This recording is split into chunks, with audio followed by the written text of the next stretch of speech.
Okay, I think this thing might be in focus. That's unusual. Okay. So I've got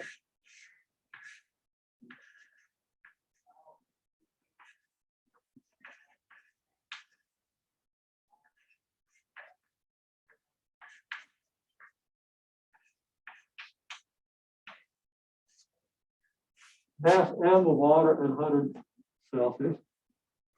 Okay. We'll call that mass M1 of water at 100 Celsius.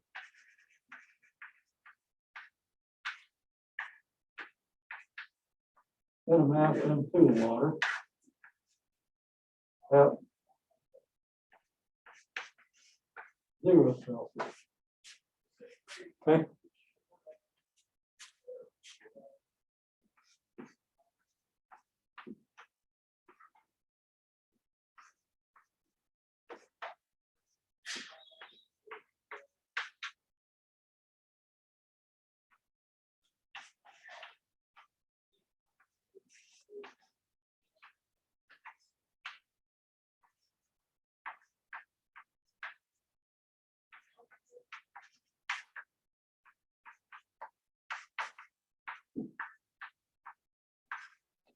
You're going to assume that the heat energy per gram per degree is always the same. Now, if we mix these things quickly, they're going to mix very quickly before they have a chance to gain or lose any heat from the surroundings. Okay, before they gain or lose measurable or significant amount of heat. Okay. Hang on. This inner mask around my chin, it migrated up to my mouth. It's getting hard to talk. Okay, we're better. Okay. Also, the mask is working better. Okay, so the heat energy per gram per degree is always the same. And no loss.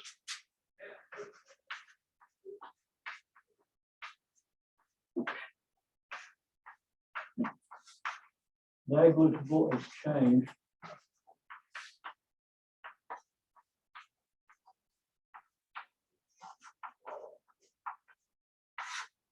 with the surroundings.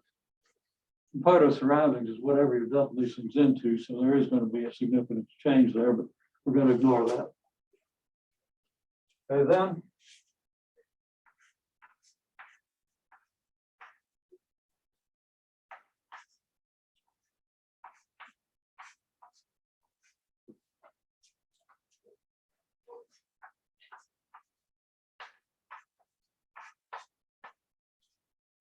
M1 delta T1 equals negative M2 delta T2. In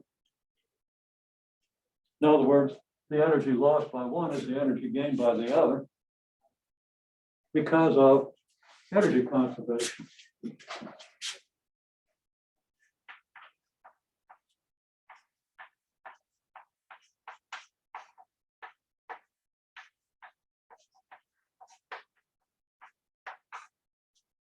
Okay. So the final temperature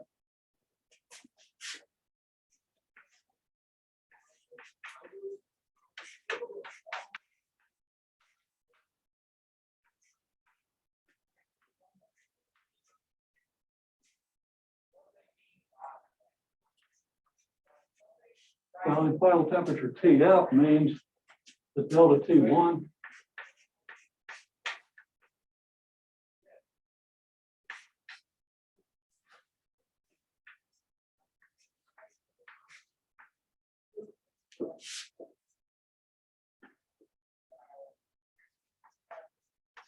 well, let's call this temperature T1, right? Let's call this temperature T2.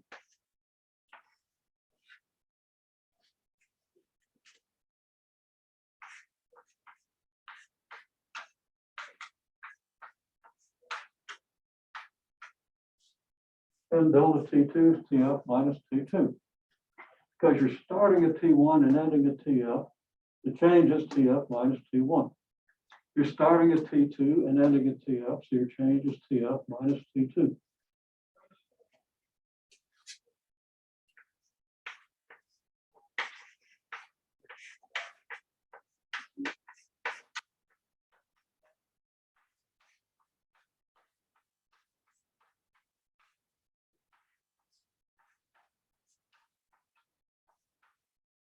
Well, you can solve this equation for TF. So please do that.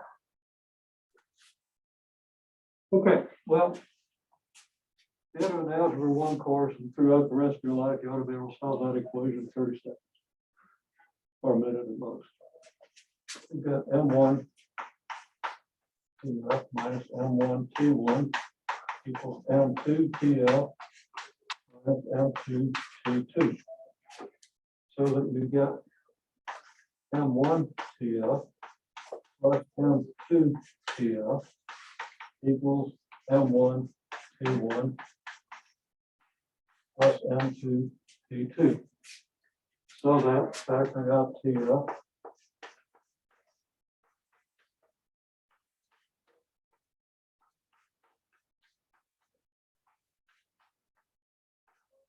you get this. So TF equals M1 T1 plus M2 T2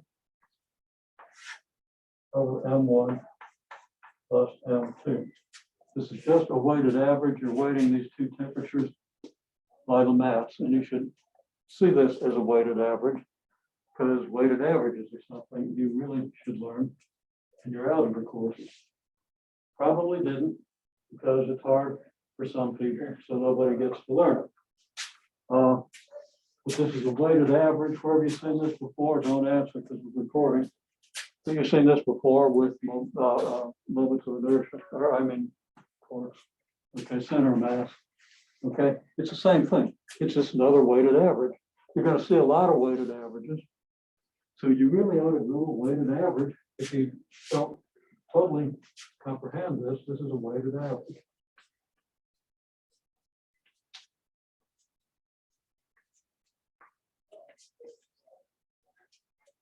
And you ought to comprehend it as such, because that's two examples, at least two examples you've seen in physics that are weighted averages.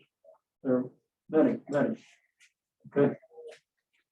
However, the thing we need to be able to do right now is understand this equation, why it is.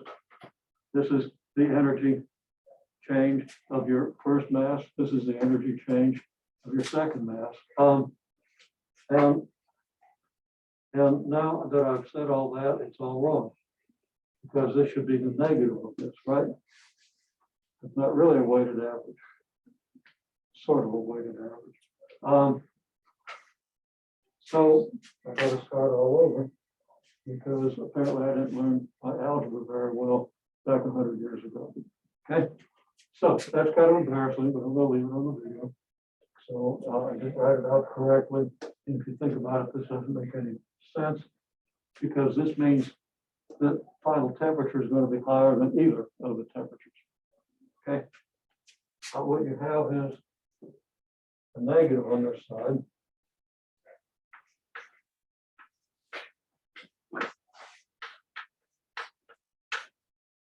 Which is going to make this negative and this positive.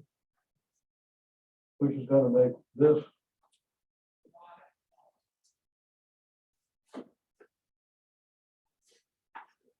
now wait a minute. What I said was actually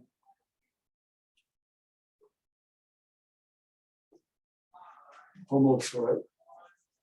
Okay, so that should be negative. You're subtracting the M2 T2 from both sides. So that this is going to be what it is. So it's kind of like a weighted average, but it really isn't. But still, make sure you understand weighted average. Okay?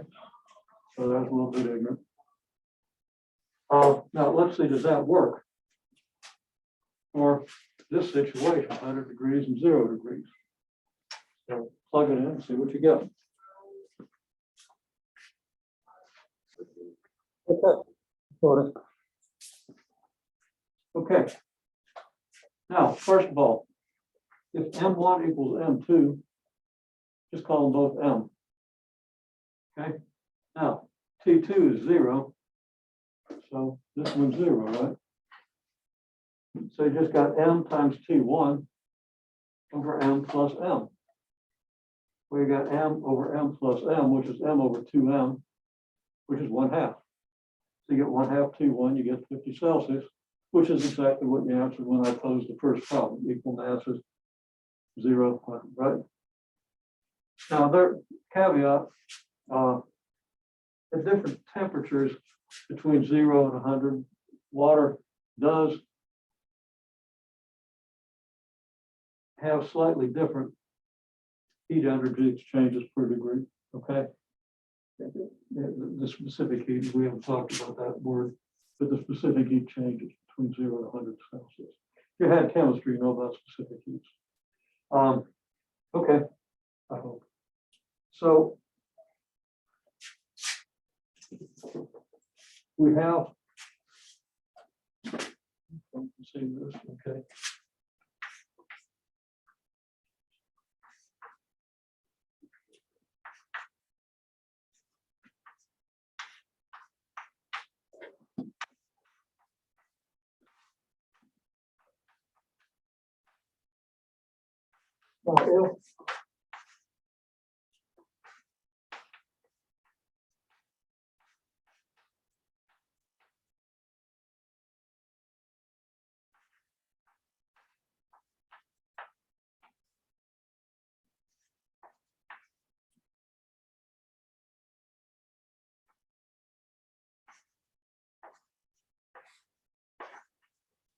Now, if I'm just going to call the masses M and 2M. I don't need a subscript anymore. But I could call it M1 and 2M1, right? Yeah, we just abbreviated M, but I'll just go ahead and avoid confusion. Okay, so the TF equals M1 T1, which is 100 Celsius.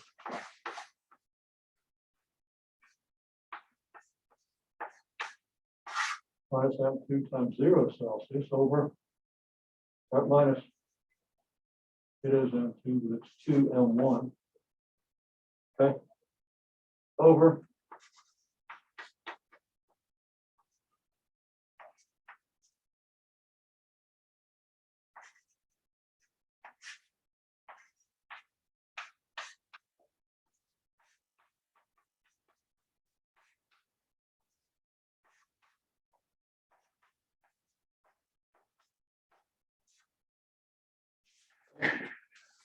So you guys had a disagreement between 25 and 33, although the 25 did finally come around to the 33 intuitively. But intuitive is great. You want to have an intuitive idea, but you want to check it out rigorously, and this is how you do it. Okay. Now, we made assumptions here. Suppose instead of water and water, you dump a chunk of a certain kind of concrete into the water. Well, concrete, okay, so let's do this. Okay, so let's say you have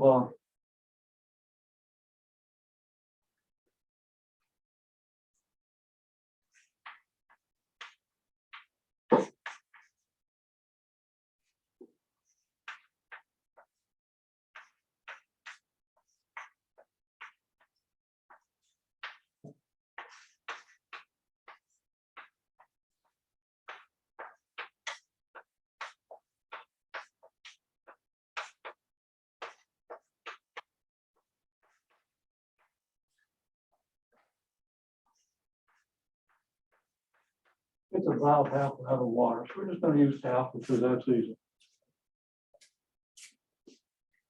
So now take a piece of concrete that's been in boiling water for a year or long enough that we know that that whole chunk of concrete is at 100 Celsius, okay?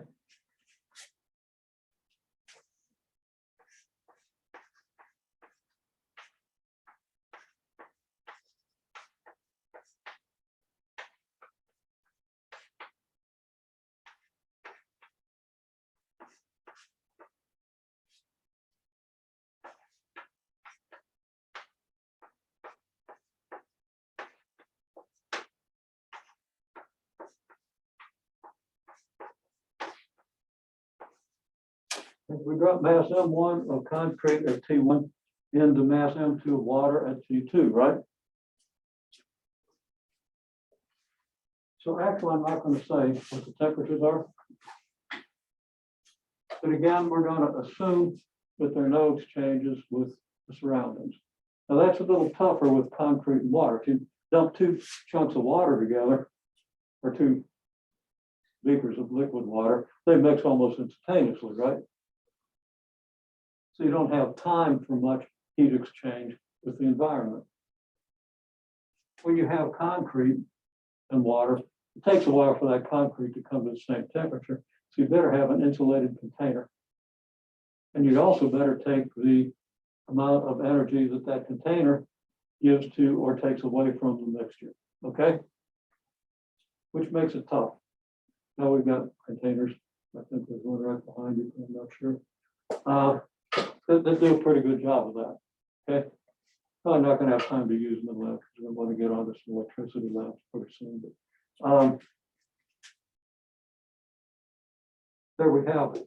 So what I want you to do is write out the analogous equation. What's the equation? You have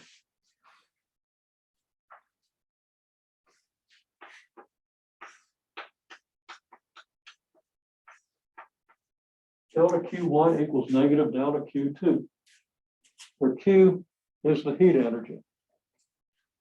Okay, so Q1 and Q2 are heat energy.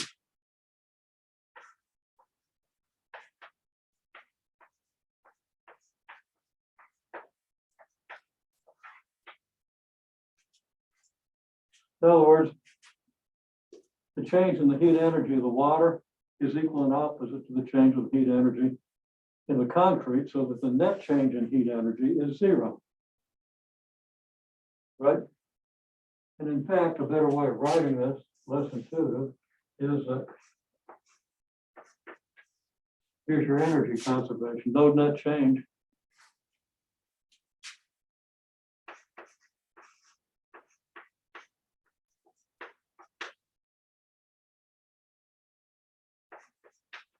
We're going to assume that delta Q net is zero. So if you wish, then delta Q1 is negative with delta Q2, or maybe just write the equation like this. Everything on one side, zero on the other. Makes no difference. One is a little more intuitive, and not everybody agree on which is more intuitive. If you understand energy conservation, the first one, total of your delta Q's has to be zero, because no energy is exchanged with the environment. So what's that equation going to look like in this case? In terms of M1, M2, T1, and T2. Don't put numbers in for M1, M2, T1, and T2. Write out the equation. Okay, we want to write out these equations, have a little trouble. Remember, we assume the final temperature TF. That's what we're trying to find, so that better be in your equation, right? So in terms of TF and T1, T2, and M1 and M2, what's delta Q1? Let that be the concrete. And what's delta Q2? Let that be the energy change of the water, right? Energy change of concrete, energy change of water. What are the expressions? Okay. Have a little trouble with this. But first of all, let's just get this delta Q1 and delta Q2 thing. Over here, this is your delta Q1. You multiply the mass M1 of water by delta T1. That gives you one measure of delta Q1, right? Over here, this is a measure of delta Q2, right? Mass 2 times delta T2. So that here's delta T1 and delta T2. Those expressions should be straightforward because you just take the mass, or you just take the change in the temperature up to, starting at whatever, ending at final temperature. That gives you this equation, which we easily solve, right? Now, what we get over here, if it's concrete and water instead of water and water, is You might say, well, let's just use the same expressions. Well, substance 2 is your water, right? So this is okay. This is not quite right.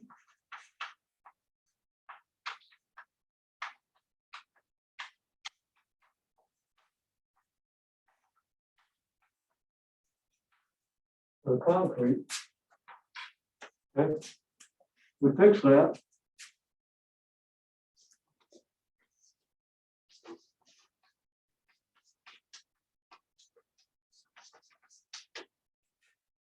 And now it's right. So now what's your equation and can you solve it?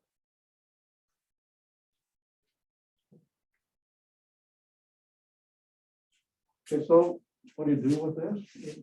Delta Q1 plus delta Q2 has to be 0. As indicated here. So that gives you an equation that you can solve for TF.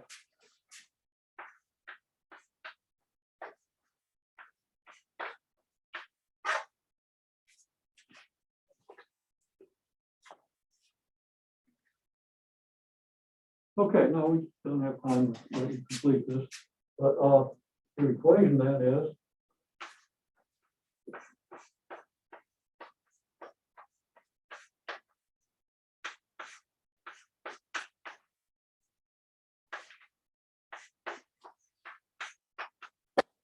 write it out in this form, delta Q1 plus delta Q2 equals 0.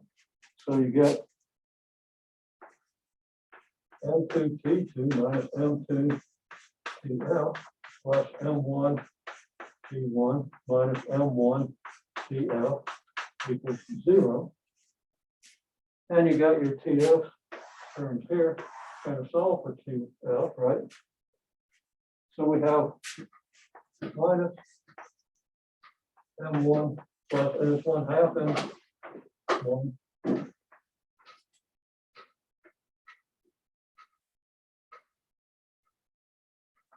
So let's put that over 2 and this over 2.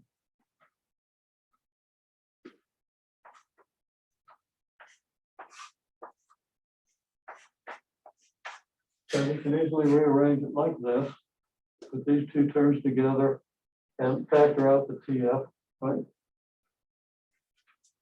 And that equals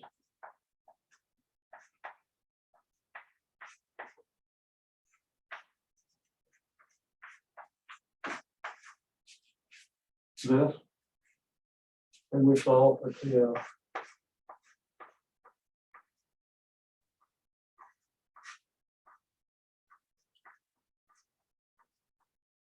We're going to end up multiplying by -2 over M1 plus M2, right? And then times this mess.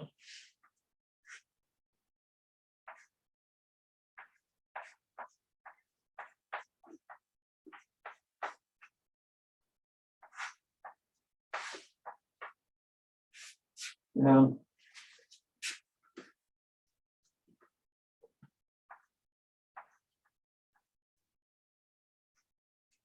not to write my 1/2 down on the M1 T1, but there it is. And the 2's divide out, so you end up with this expression over M1 plus M2. Then you think about what that means. Then you can plug your numbers in and get what you want. Okay, well, more generally,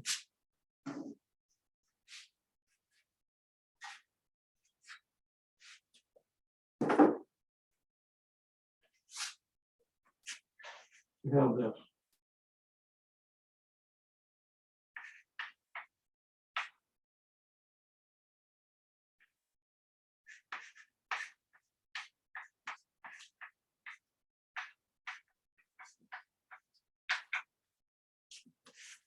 Okay. In the problem we just did, C1 was 1. No, sorry, C2 was 1. Oh, you know, I have it right. C2 was 1. That was your water. Okay. C1 was 1/2. That was for concrete, having half the energy change per unit of volume. Okay.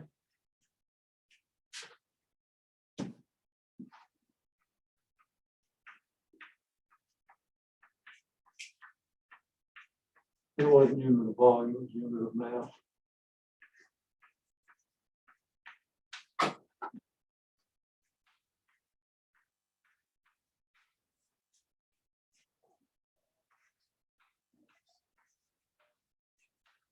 Now, I could say per unit of temperature, but the unit of temperature is the degree. Okay.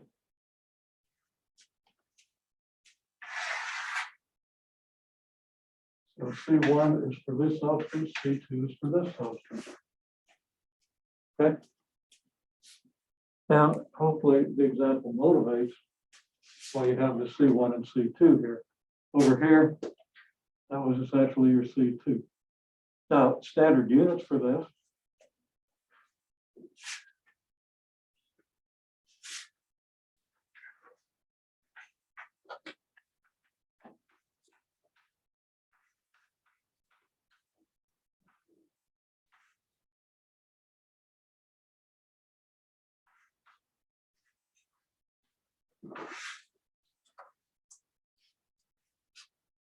Energy change per unit of mass would be measured in SI units, or joules per kilogram, right?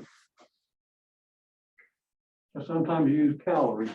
There's something very nice about the caloric changes for water, okay? And it's joules per kilogram per Celsius degree.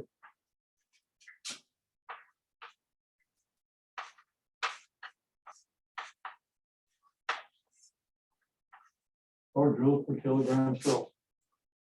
Joules per kilogram times 1 reciprocal Celsius, which gives you this. Okay. This is what you have if you look up specific heats.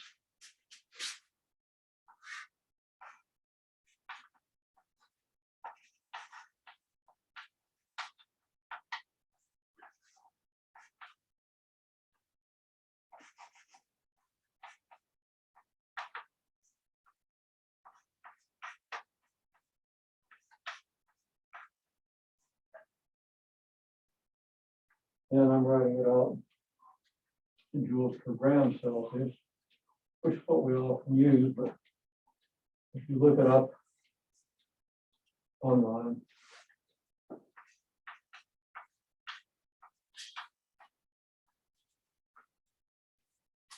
I don't know if I'm writing this.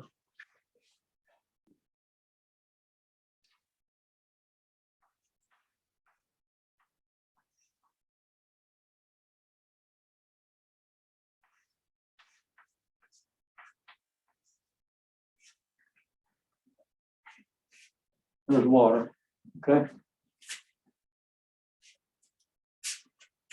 Steel. The different types of steel have slightly different mixtures of elements. Basically iron.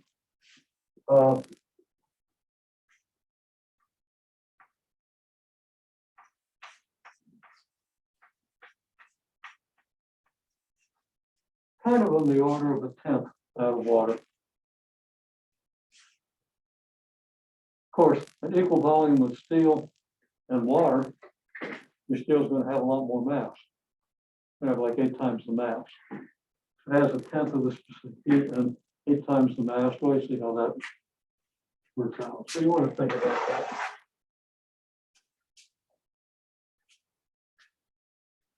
If you have more masses,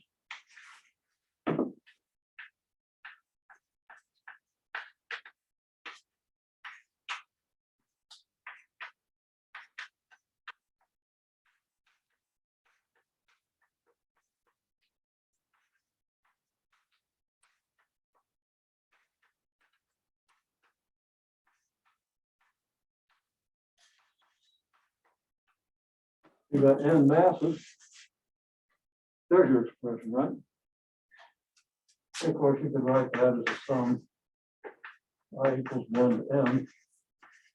C sub I, 1 sub I, delta T sub I. Now remember, each of these delta T's is an initial temperature, a final temperature minus its initial temperature, right? So you could also say delta T sub I equals T sub F minus T sub I. T sub I is temperature excess outlet. So you have any number of masses. Well, the most you would be likely to do in most problems in this course is 3 masses. 1, the mass of one object, 2, the mass of the other object, 3, the mass of whatever you mix the objects in. Okay. So it's like a beaker of water, a chunk of concrete, and whatever container is another beaker. The beaker is going to change temperature. Make sense? That's basic calorimetry, same thing you learned in a high school chemistry class. Okay.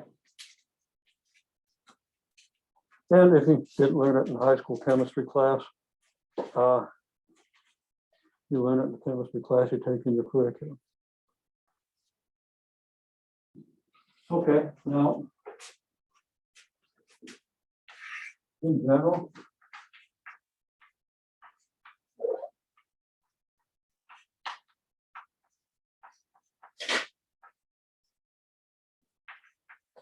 in a closed system,